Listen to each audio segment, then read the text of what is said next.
The KKP Security Group is an alliance of companies with diverse specializations in security and investigations. The KKP Security Group was originally founded on the philosophy that there is no one-size-fits-all solution when it comes to an organization's security needs. Now that you are part of the team, we want to make sure that you are aware of all the paths to success within our organization. But most of our officers start with the same premise. I wanted to help people. I wanted to interact with people. I didn't want to just, see a person, okay, deal with them and then forget about it. I wanted to see, I wanted to help people. I wanted to see the outcome of me helping people. Ashley had the drive KKP was looking for. My first interview, I said, I want to learn everything that you can give me. Basically, I'm a sponge and let me soak in everything you got. Hector came in with almost no experience and achieved rank of major. I started here unarmed. I worked a couple of different sites, and then they offered me an armed position, a Romeo Alpha position, which is just a level underneath the Special Services Group, which is what I really wanted to get into.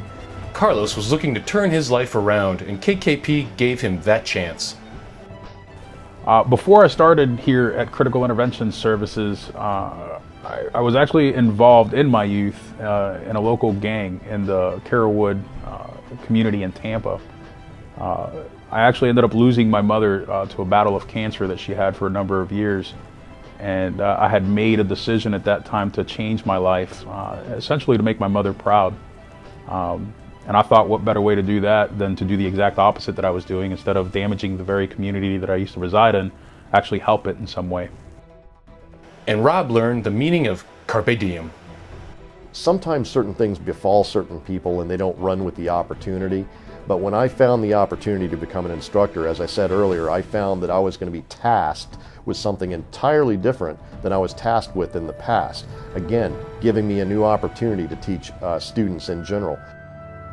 You can choose a career with Critical Intervention Services, Aegis Protective Services, CIS Tech, or S2 Safety and Intelligence Institute.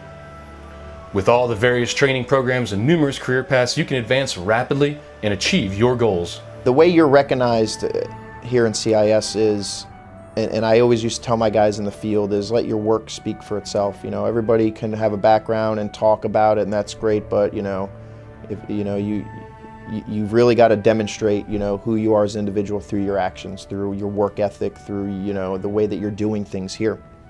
I came to CIS to interview for just an admin position, and that's when they hired me and put me into operations as an operator. I moved into HR after 90 days. I expressed that I was wanting to be fed more. I wanted to learn more, learn as much as possible, and they gave me the opportunity to move into HR. And I did that for about 6 months, and then they moved me into a scheduling position. Ashley was sure about an administrative path, while Hector had to overcome worries about career advancement. I had somewhat of a reserve to get into it, just for the fact that, the stereotypes, the unprofessionalism, sometimes lackadaisical attitude, or, people who are not striving as practitioners. Thought it was a dead-end job. And when I came to CIS, it was definitely a culture shock with the level of professionalism, the amount of training that I had the opportunity to go into, and the career advancements. It definitely changed my perspective of the private sector and the opportunities that it might give me. So it really opened to my eyes that, it really must be true, the things that they say they offer. My history here with CIS basically started in 2002. I started as an unarmed unit. Back then we used to have a risk management unit, which was all unarmed officers, which is now Aegis Protective Services, our sister agency. Got my foot in the door that way and started basically just rising through the ranks. I was able to get a lot of education through our S2 Institute, which is another sister company that we have, and CIS was able to provide that for me as far as training so that I could further advance my career within the agency. Supervisors were telling me, hey, we're putting you in for this, they're going to look at you and they're going to wind up, you're going to have the opportunity to expand yourself as not only an officer for the agency, but again, your file and training and all that you can do. You have to be self-driven, in order to make this what it is. It's like anything else. You get you get out of it what you put into it. They don't allow you to give up. If you take on a task, they're going to expect you to finish it. So it's definitely a good place to learn and grow professionally and personally. They give you a lot of opportunity to do so. And Hector was given one of the greatest opportunities of his career. Well, the chief told me that Casey Pullen, the CEO, chooses the command staff of the agency. There was a lot of things going through my mind, and I remember going to his office and him sitting behind his desk and greeting me and shaking my hand and asking me what I thought about the agency. And I just gave him from my perspective of what it was. He was going to take a chance and give me an opportunity, and he gave me one of his books, and he reminded me of the great responsibility of leadership.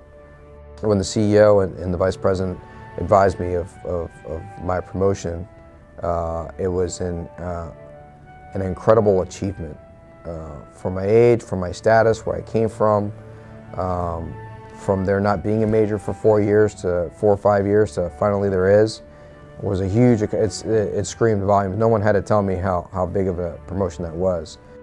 Well, my progression up to that point was, sector. I was a relief driver. I became a primary officer. From that, I became a supervisor in a sector, which I was running the entire sector. At the time, it was the largest sector. From that, then I was picked up on specialty training programs. It was brought to me through my supervisors and through my performance that, hey, this individual might be good in an executive protection role. After passing his SOP exam, Carlos became a Bravo unit. That's when all the fun really started, because I went from working decent type of areas or areas that aren't really that high crime to high crime, high threat environments, which is more of the environment that I was in before I started with the agency. Actually, I was a catalyst of a lot of those environments prior to starting with the agency, so it was fun to see it from the other side. But I became successful at it really in part because I had so much experience being on the other side of the fence that I found a real knack for it. Because of my past being involved in gangs and me being forthcoming during interviews in other agencies before I came to CIS, that pretty much stopped the interview process. As soon as I let them know the things that I was engaged in, the things that I did that I wasn't proud of. However, my intent was simply to let them know the man that I was and the man I want to become. And nobody else would give me that opportunity. I almost gave up, to be honest with you. It was tough because I felt like I'd hit a roadblock. I didn't know what else to do. And then I found CIS. I happened to find them online while I was looking for different security, law enforcement, anything in that field. And looking through their website, I saw how community-based they were and the methodology that they had. And I saw how that could work and how that could have worked had I met a CIS officer when I was in my youth. And that just instantly drew me to it. I hesitate to use the word brotherhood because sometimes certain things are overused, but in a sense, there is a brotherhood. And I can tell you at S2, for me personally, that is my home now. And we get along very, very well, and we borrow from each other's culture and diverse backgrounds.